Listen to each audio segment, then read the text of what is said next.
ఫిబ్రవరి 2న ఉస్మానియా విశ్వవిద్యాలయ వేదికగా జరిగే మాదిగ విద్యార్థి యువగర్జన మహాసభను విజయవంతం చేయాలని ఎస్సీ కార్పొరేషన్ మాజీ చైర్మన్ డాక్టర్ పిడమర్తి రవి పిలుపునిచ్చారు. మంగళవారం నల్గొండ పట్టణంలోని రెవెన్యూ భవన్లో ఏర్పాటు చేసిన మీడియా సమావేశంలో ఆయన మాట్లాడారు.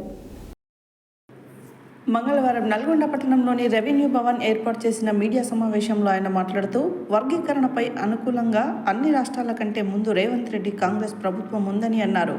కృష్ణ మాదిగ తలపెట్టిన 1000 గొంతులు 1,00,000 డప్పులు అనే కార్యక్రమం ఆంధ్రాలో చేయాలి కానీ హైదరాబాద్లో కాదని హితవు పలికారు.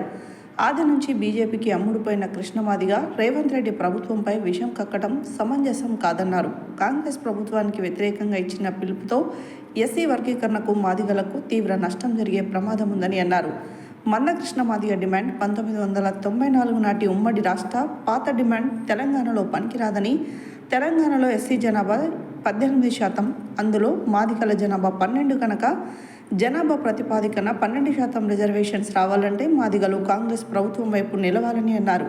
ప్రభుత్వానికి అండగా ఉందాం, వర్గీకరణ సాధించుకుందాం అనే నినాదంతో ఫిబ్రవరి 2 తారీఖున ఉస్మానియా విశ్వవిద్యాలయం వేదికగా మాదిగ విద్యార్థి యువగర్జన మహాసభను నిర్వహించడం జరుగుతుందని అన్నారు. కృష్ణ మాదిగతో ఉంటే మాదిగలకు తీవ్ర నష్టం జరిగే అవకాశం ఉందని, విశ్వవిద్యాలయం వేదికగా జరిగే మాదిగ విద్యార్థి యువకుల నిర్వహించే భారీ బహిరంగ సభకు అధిక సంఖ్యలో పాల్గొని విజయవంతం చేయాలని పిలుపునిచ్చారు. ఈ విలేకరుల మాదిగ జేఏసీ జిల్లా అధ్యక్షులు కూరుపాటి సుదర్శన్, చంద్రశేఖర్, తలారి పరమేష్, దండు పరశురాం, దేవరకొండ నరేష్, గణేష్, మహేష్ తదితరులు పాల్గొన్నారు.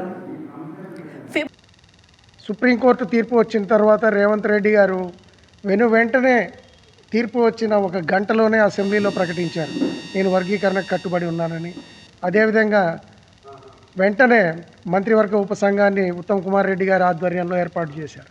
అదేవిధంగా షమీమ్ అఖ్తర్ గారి ఆధ్వర్యంలో ఏకసభ్య కమిషన్ను ఈ సబ్ కమిటీ యొక్క వాళ్ళు తెలియజేసిన సూచనల మేరకు ఏకసభ్య కమిషన్ని ఏర్పాటు చేయడం జరిగింది. కాబట్టి రేవంత్ రెడ్డి గారు 100% మాదిగల పక్షపాతి అని, ఆయన ఖచ్చితంగా వర్గీకరణకు కట్టుబడి ఉన్నాడనేది ఆయన చేసే చర్యల వల్ల మనకు అర్థమవుతుంది. కాబట్టి ఆయనకి అనుకూలంగా ఉండి ఆయన దగ్గరికి వెళ్ళి మాదిగలంతా మేము మీకు అనుకూలంగా ఉన్నాం, మీరు కూడా ఖచ్చితంగా ఎస్సీల్లో 59 కులాలు ఉన్నాయి, 59 కులాల్లో రాష్ట్రంలో జనాభా దామాషా ప్రకారం 12-13% ఉన్నాం. అదేవిధంగా జిల్లాల వారీగా కొన్ని జిల్లాల్లో వేరియేషన్ ఉన్నాయి. కొన్ని జిల్లాల్లో మంచిర్యాల లాంటి జిల్లాల్లో అయితే 25% ఎస్సీలు ఉంటే అందులో 18% మాదిగలు ఉన్నారు. అదేవిధంగా నల్గొండలో చూసుకుంటే 19% దళితులు ఉంటే ఈ యొక్క జనాభా లెక్కల ప్రకారమే వర్గీకరణ చేయాలని చెప్పి, అదేవిధంగా రవణ అన్నటువంటి జిల్లా యూనిట్గా కూడా వర్గీకరణ చేయాలని చెప్పి మేము ఎంఆర్పిఎస్ తరఫున కోరుకుంటున్నాం. ఎందుకంటే ఈ యొక్క కాంగ్రెస్ ప్రభుత్వం వచ్చిన తర్వాతనే ఆగస్టు 1వ తారీఖు నాడునే అసెంబ్లీ సాక్షిగా ముఖ్యమంత్రి రేవంత్ రెడ్డి గారు వర్గీకరణ నేను కంపల్సరిగా చేస్తా అని చెప్పారు.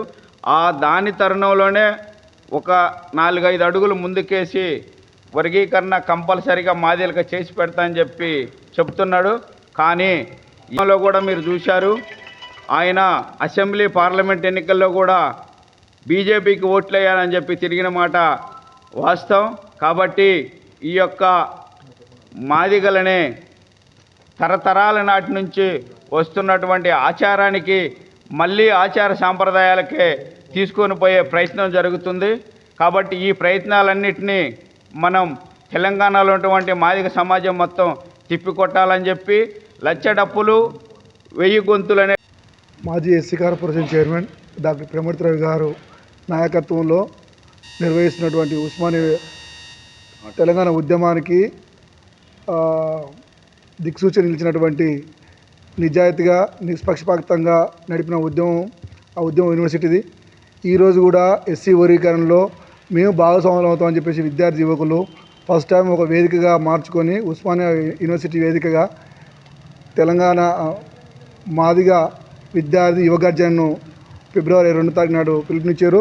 ఆ పిలుపును పురస్కరించుకొని నల్గొండ జిల్లా అధ్యక్షునిగా నా వంతు పాత్ర పోషిస్తూ ఇక్కడి నుంచి అధిక సంఖ్యలో మాదిగలను తరలిస్తానని తెలియజేస్తూ ముగిస్తున్నాను.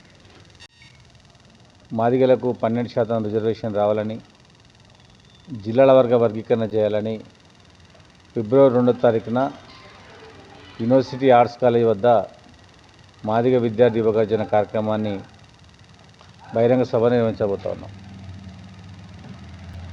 ఎందుకంటే గత 30 ఏళ్ళుగా జరుగుతున్నటువంటి వర్గీకరణ ఉద్యమంలో నాయకత్వం ఇప్పటివరకు విద్యార్థులని యువకులని భాగస్వామ్యం చేయలేదు. దాని కృష్ణమాదిగా పెట్టేటువంటి 1000 గొంతులు 1,00,000 డప్పులు కార్యక్రమం అది రాష్ట్ర ప్రభుత్వానికి వ్యతిరేకం.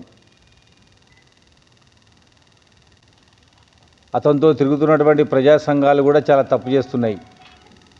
ఆల్రెడీ రాష్ట్ర ప్రభుత్వం వర్గీకరణ చేస్తానంటే కృష్ణమాదిగ ఎమ్మడి తిరుక్కుంటూ మేము వర్గీకరణ మొదలంటా ఉన్నారు.